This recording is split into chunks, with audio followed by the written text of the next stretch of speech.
Good morning everyone! So ngayon guys, meron akong watermelon na hiniwa ko pa kagabi at malamig na siya dahil nanggaling na siya sa fridge. At ngayon naisipan kong gumawa ng smoothie.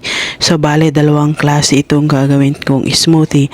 Itong una ay watermelon at lalagyan ko siya ng spinach. Konti lang at saka almond milk.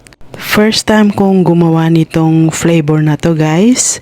So ayan, ito yung spinach na gagamitin ko, yung nakapack na siya at malinis na. So lalagyan ko ng konti itong watermelon na prepare ko for smoothie.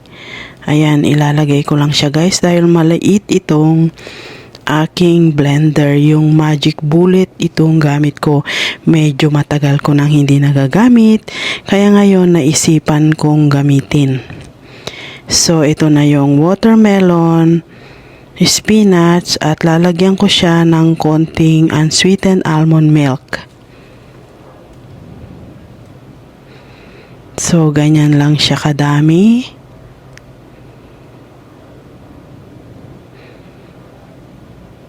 At ready na itong i-blender.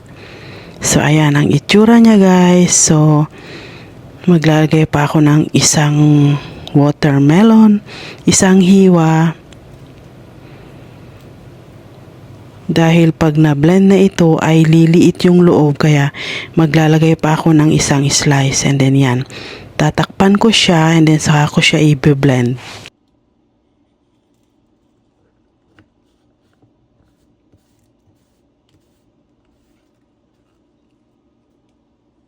At ayan na siya, ready for blending. Ayan, ito yung machine na gamit ko guys. Ito yung Magic Bullet. So ayan, nabe-blend na guys. Mabilis lang mag-blend nito dahil maliit lang yung cup niya. For one serving lang. So ayan, na-blend na. So ganyan ang kulay niya guys. Medyo brown. At ayan, ilalagay ko na siya dito sa baso. At ready na siyang inumin. Huwag kayong matakot guys dahil ganyan ang itsura niya. Naging brown siya dahil doon sa spinach na inilagay ko, pero ang lasa ay lasang watermelon din. At ito naman yung isang ginawa ko, ito yung para kay Steve.